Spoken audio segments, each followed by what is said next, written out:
Segunda Reis 9, Jeú é ungido rei de Israel.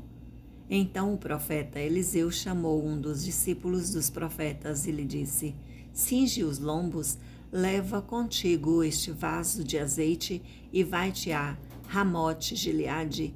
Em lá chegando, vê onde está Jeú, filho de Josafá, filho de Ninsi. Entra e faze-o levantar-se do meio de seus irmãos e leva-o à câmara interior, toma o vaso de azeite, derrama-lhe sobre a cabeça e diz: Assim diz o Senhor, ungi-te-ei rei sobre Israel. Então abre a porta, foge e não te detenhas. Foi, pois, o moço, o jovem profeta, a Ramote Gileade. Entrando ele, eis que os capitães do exército estavam assentados. Ele disse: Capitão, tenho mensagem que te dizer. Perguntou-lhe Jeú: A qual de todos nós? Respondeu-lhe ele: A ti, capitão. Então se levantou Jeú e entrou na casa.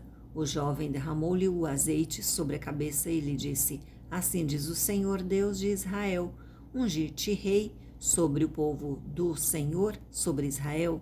Ferirás a casa de Acabe, teu senhor, para que eu vingue da mão de Jezabel o sangue de meus servos, os profetas, e o sangue de todos os servos do Senhor.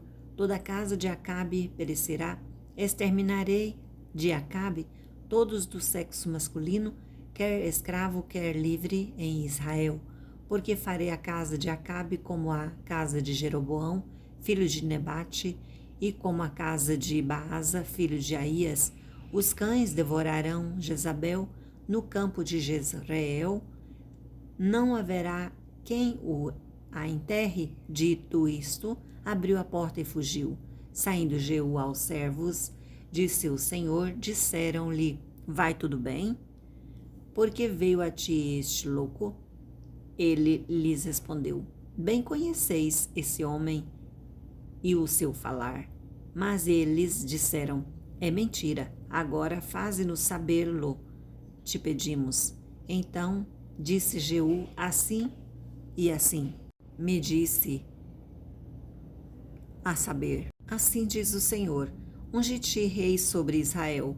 Então se apressaram e, tomando cada um o seu manto, os puseram debaixo dele, sobre os degraus, e tocaram a trombeta e disseram: Jeú é rei. Jeú mata a Jorão e a Acasias. Assim, Jeú, filho de Josafá, filho de Ninsi, conspirou contra Jorão. Tinha, porém, Jorão cercado a Ramote Gileade, ele e todo Israel, por causa de Azael, rei de Síria. Porém o rei Jorão voltou para se curar em Jezreel das feridas que os sírios lhes fizeram, quando pelejou contra Azael, rei de Síria. Disse Jeú: Se é da vossa vontade, ninguém saia furtivamente da cidade para ir anunciar isto em Jezreel. Então Jeú subiu a um carro e foi-se a Jezreel, porque Jorão estava de cama ali.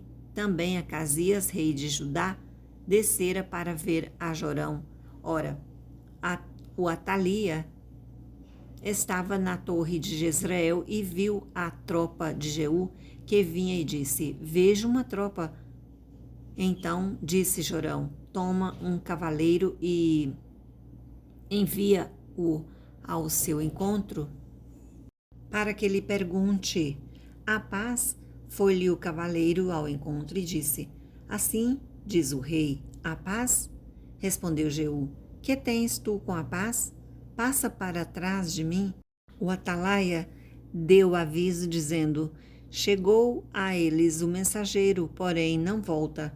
Então enviou Jorão outro cavaleiro. Chegando este a eles, disse: Assim diz o rei, a paz? Respondeu Jeú: Que tens tu com a paz? Passa para trás de mim. O atalaia deu aviso, dizendo: Também este chegou a eles, porém não volta, e o guiar do carro parece como o de Jeú, filho de Ninsi. porque guia furiosamente, disse Jorão, aparelha o carro, e lhe aparelharam o carro. Saiu Jorão, rei de Israel, e Acasias, rei de Judá, cada um em seu carro, e foram ao encontro de Jeú, e o acharam no campo de Nabote, o Jezreelita. Sucedeu que, vendo Jorão a Jeú, perguntou: "Há paz, Jeú?" Ele respondeu: "Que paz, enquanto perduram as prostituições de tua mãe Jezabel e as suas muitas feitiçarias?" Então Jorão voltou às rédeas, fugiu e disse a Acasias: "Há traição, Acasias." Mas Jeú atesou o seu arco com toda a força e feriu a Jorão entre as espáduas. A flecha saiu-lhe pelo coração e ele caiu no seu carro.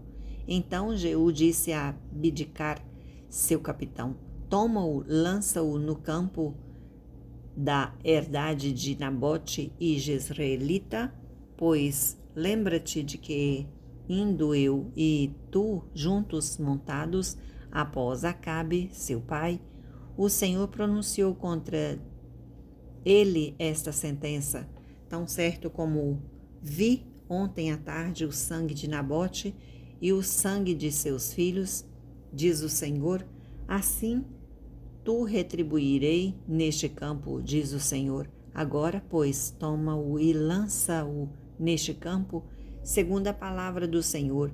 À vista disto, Acasias, rei de Judá, fugiu pelo caminho de Bet-Agã.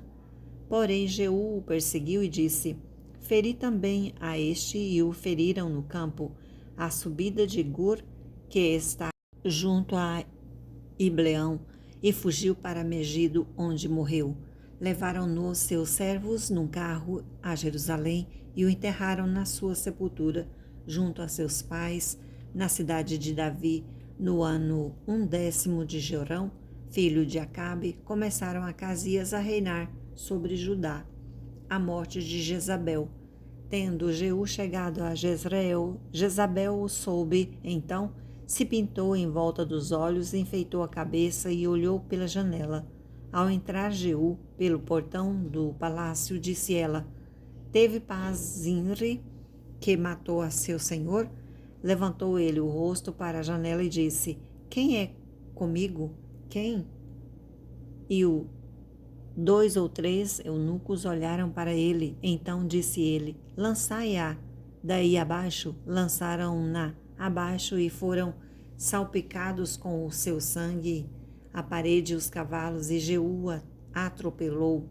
Entrando ele, e havendo comido e bebido, disse: "Olhai para aquela maldita e sepultai-a, porque é filha de rei." Foram para a sepultar, porém não acharam dela senão a caveira, os pés e as palmas das mãos. Então voltaram e lhe fizeram saber. Ele disse: "Esta é a palavra do Senhor que falou por intermédio de Elias, o tesbita, seu servo, dizendo: no campo de Jezreel os cães comerão a carne de Jezabel. O cadáver de Jezabel será como esterco sobre o campo da herdade de Jezreel, de maneira que já não dirão: esta é Jezabel."